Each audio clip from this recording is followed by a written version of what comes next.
Bom, em outras versões. Agradeço a meu Deus todas as vezes que me lembro de vós, sempre em todas as minhas orações, com alegria fazendo oração por todos vós, por causa da vossa cooperação com o Evangelho desde o primeiro dia até agora. E disto tenho certeza, aquele que começou a boa obra em vós irá completá-la até o dia de Jesus Cristo. Para mim é justo eu sentir isso de todos vós, pois vos tenho no coração, porque todos vós sois participantes comigo da graça, tanto nas minhas prisões como na defesa e confirmação do Evangelho. Paulo abre a carta com uma oração de gratidão e agradece a Deus pela generosidade dos filipenses, por sua generosidade, e lhe expressa a sua confiabilidade de que a obra transformadora com a vida que Deus começou neles continuará em expressões maiores e mais belas de fidelidade e amor, e Paulo se concentra. Paulo afirma na carta aos Filipenses que Deus é quem começa a obra na vida dos discípulos. Ele começa salvando os discípulos, dando-lhes uma nova vida. Essa obra que começa com o novo nascimento é aperfeiçoada pelo próprio Deus, através do exemplo de Jesus e do cuidado com a vida do discípulo, assim como um podador com uma videira, nesse processo de Deus para transformar incrédulos em discípulos de Jesus. A primeira coisa que ele realiza na vida da pessoa é o novo nascimento. Como que podemos identificar uma pessoa nascida de novo? Somente através de evidências que podem ser internas ou externas. Evidências bíblicas da nova vida de um discípulo de Jesus. Evidências internas. O testemunho do Espírito Santo no íntimo da pessoa. O próprio Espírito testifica com o nosso espírito que somos filhos de Deus. Romanos 8,16.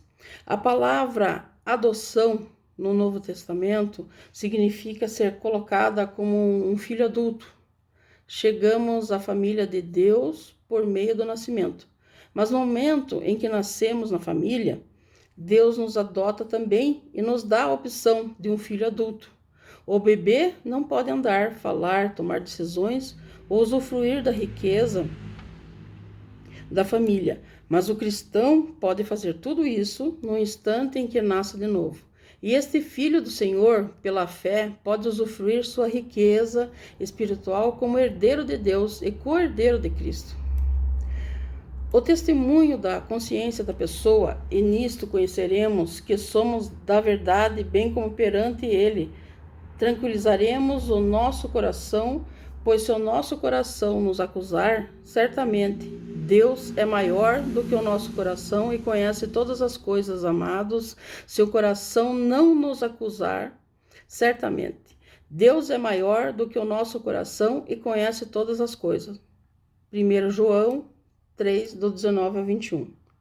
A proibição de João aqui rejeita o amor insincero.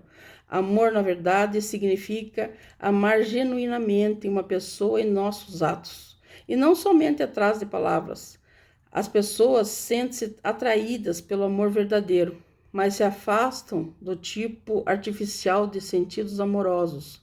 Uma razão pela qual os pecadores foram atraídos a Jesus, em Lucas 15, do 1 e 2. Todos os publicanos e pecadores estavam se reunindo para ouvi-lo, mas os fariseus e os mestres da lei o criticavam. Este homem recebe pecadores e come com ele. Foi que eles tinham certeza de que os amava e de modo sincero. Que ele mostrou que para ele tanto fazia se eram pecadores ou não, ele tratava do mesmo jeito, como tratava as prostitutas iguais às outras mulheres, então para ele não tinha diferença. E assim que eles repararam que realmente era um amor sincero. O testemunho da palavra de Deus como a pessoa, essas coisas vos escrevi a fim de saberdes que tendes a vida eterna a vós, outros que credes em nome do Filho de Deus. 1 João 5,13. Eles responderam, creia no Senhor Jesus e serão salvos, você e os de casa. A expressão e os de casa não significa que a fé do carcereiro traria salvação automaticamente para a sua família. Cada pecador deve confiar em Cristo pessoalmente a fim de nascer de novo, pois não podemos ser salvos por procuração. A expressão significa isso sim, e os de sua casa serão salvos se crerem também.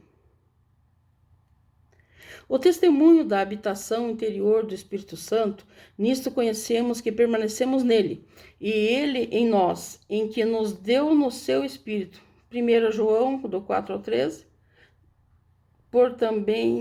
podemos ver também em Gálatas 4, 6. E porque vocês são filhos, Deus enviou o Espírito de seu Filho ao coração de vocês, e ele clama: Abba, Pai.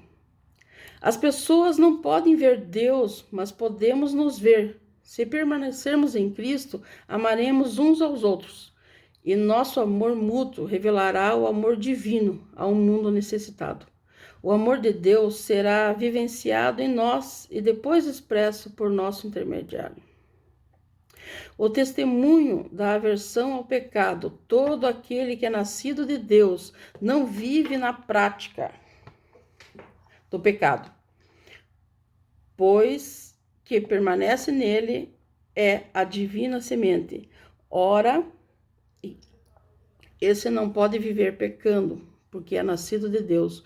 1 João 3,9, evidencia interna e externa.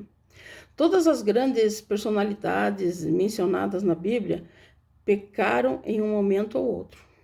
Abraão mentiu sobre sua esposa, em Gênesis 12, do 10 ao 20. Moisés perdeu a paciência e desobedeceu a Deus, em Números 20, do 7 ao 13.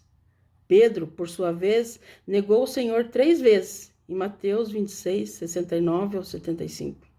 Mas é preciso reconhecer que o pecado não era uma prática constante desses homens. A transgressão ocorreu como um incidente na vida deles, totalmente contrário aos seus hábitos, normas, e quando erraram, eles admitiram seu pecado e pediram perdão de Deus. Aqueles que nasceram na família de Deus, pela fé em Cristo, conhecem Deus e o Espírito Santo, Deus Pai e Deus Filho e Deus Espírito Santo. E uma vez que o conhecem, levam uma vida de obediência, eles não praticam o pecado. O testemunho da nossa vitória sobre o mundo, porque todo o que é nascido de Deus vence o mundo. E esta é a vitória que vence o mundo, a nossa fé. 1 João 5,4, evidencia interna e externa. Nossa vitória é uma consequência da fé, e nós crescemos da fé enquanto crescemos no amor. Quanto mais amamos alguém, mais fácil é confiar nessa pessoa. Portanto, quanto mais nosso amor por Cristo é aperfeiçoado, mais nossa fé no Filho de Deus é também aperfeiçoada, porque fé e amor amadurecem juntos. Evidências externas. O testemunho de mudança de vida da pessoa, e assim, se alguém está em Cristo, é nova criatura. As coisas antigas já passaram, eis que fizeram novas. 2 Coríntios 5,17.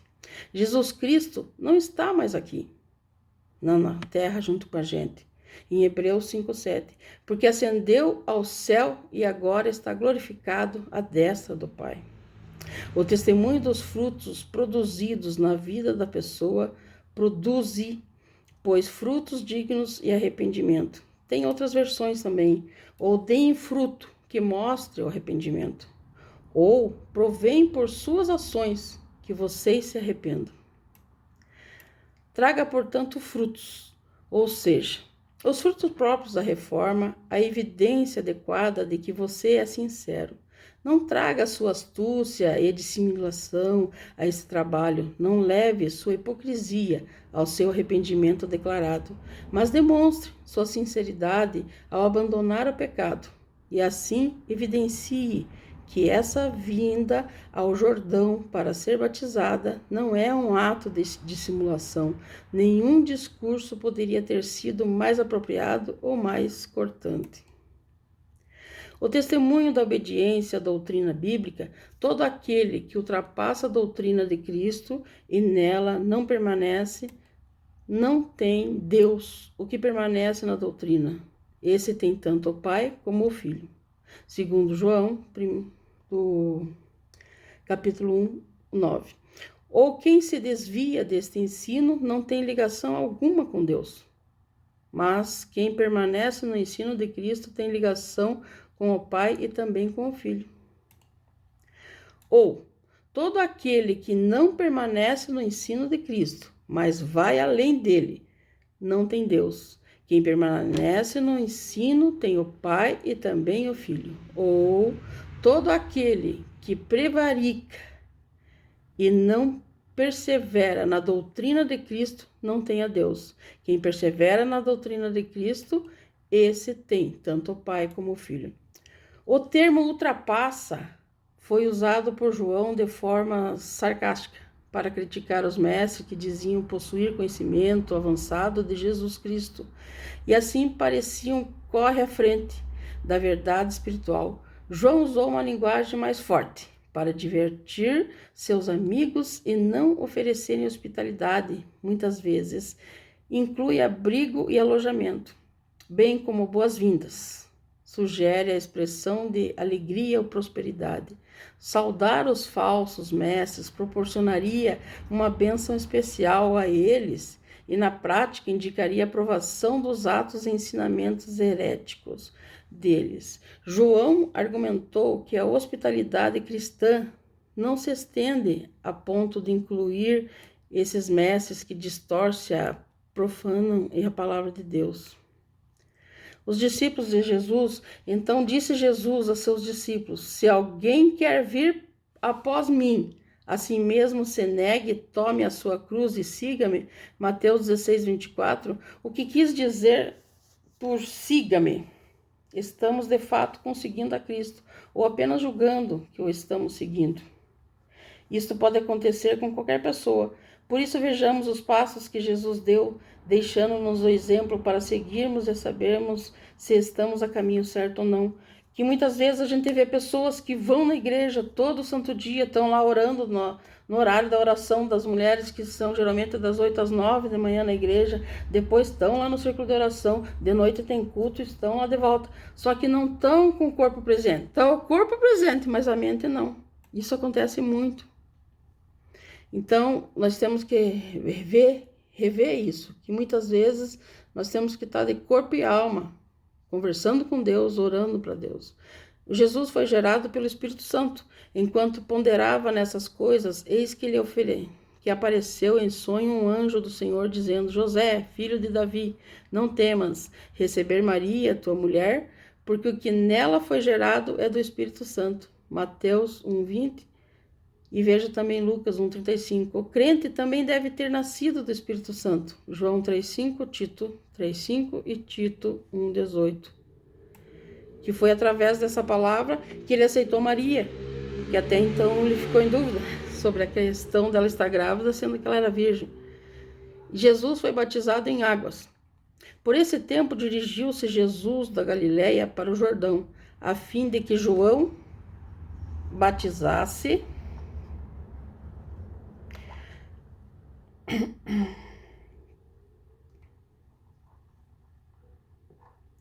Jesus foi batizado em águas. Por esse tempo dirigiu-se Jesus da Galileia para o Jordão, a fim de que João o batizasse. Ele, porém, o dissuadia, dizendo: Eu é que preciso ser batizado por ti, e tu vens a mim? Mas Jesus lhe respondeu: Deixa por enquanto, porque assim nos convém cumprir toda a justiça. Então ele o admitiu em Mateus 3:13 ou 15. Um verdadeiro discípulo também deseja ser batizado, em Atos 2:37 e 39. Jesus foi ungido e cheio do Espírito Santo, como Deus ungiu a Jesus Nazaré, como o Espírito Santo e com o poder. Em Atos 10:38a. Veja também Lucas 4:18, que fala sobre esse assunto, né? Todo discípulo tem que ter o Espírito Santo, é ungido e busca o enchimento. Respondeu-lhes Pedro: arrependei-vos e cada um de vós seja batizado em nome de Jesus Cristo para a remissão dos vossos pecados, e receberei o dom do Espírito Santo. Em Atos 2, 38b. E também em 1 João 2:20 até o 27. Jesus foi enviado e guiado pelo Espírito Santo. Jesus, cheio do Espírito Santo, voltou do Jordão e foi guiado pelo mesmo Espírito do deserto. Lucas 4:1. Em Lucas 4:18, 19 e Mateus 4:1. Os discípulos devem ter essa experiência. João 20, do 20 ao 22, e João 16:13, Romanos 8:14 e Gálatas 5:18. Jesus foi um homem que trabalhou muito na obra do Pai, mas ele lhes disse: meu Pai trabalha até agora, e eu trabalho também. João 5:17. Veja também João 9:4 e Isaías 53:11. O discípulo também deve ser constante na obra do Senhor. Portanto, meus amados irmãos, sede firmes, inabaláveis e sempre abundantes na obra do Senhor, sabendo que no Senhor o vosso trabalho não é vão. 1 Coríntios 15:58. Jesus foi um homem de oração, tendo se levantado alta madrugada, saiu, foi para um lugar deserto e ali orava. Marcos 1:35. O discípulo de Jesus deve ter também uma vida de oração, em Atos 6:4 e Romanos 12, do 12, e 1 Pedro 4:7 e 1 Tessalonicenses 5:17. Jesus foi humilde de espírito, pois qual é maior, quem está à mesa ou quem serve? Porventura, não é quem está à mesa, pois no meio de vós eu sou como quem serve. Lucas 22:27. A humildade deve ser uma qualidade do discípulo. Colossenses 3:12, 13. Jesus foi um homem santificado, separado para Deus, vivendo longe do pecado, e a favor deles eu me santifico a mim mesmo, para que eles também sejam santificados na verdade. João 17:19. O discípulo deve buscar a santificação. Tessalonicenses 4:3. Essa é mais ou menos a trajetória que Jesus teve aqui, né? Jesus foi um homem que conhecia e usava as Sagradas Escritas. Então lhe deram o livro do profeta Isaías e, abrindo o livro, achou o lugar onde está escrito, que é em Lucas 4:17. Um seguidor de Jesus deve amar, ler, viver e ensinar a Bíblia. Em resumo, é mais ou menos assim, né? Não precisamos ser idênticos a Jesus, mas o mais parecido que a gente possa ser. E ele lia, ele escreveu a Bíblia, no caso, e a gente tem que ler, que cada vez que a gente lê, a vida da gente melhora, tudo muda. Então, um dos primeiros passos que, quando eu fui convertida, que eu percebi, para a gente chegar mais próximo a ele, foi a questão da leitura.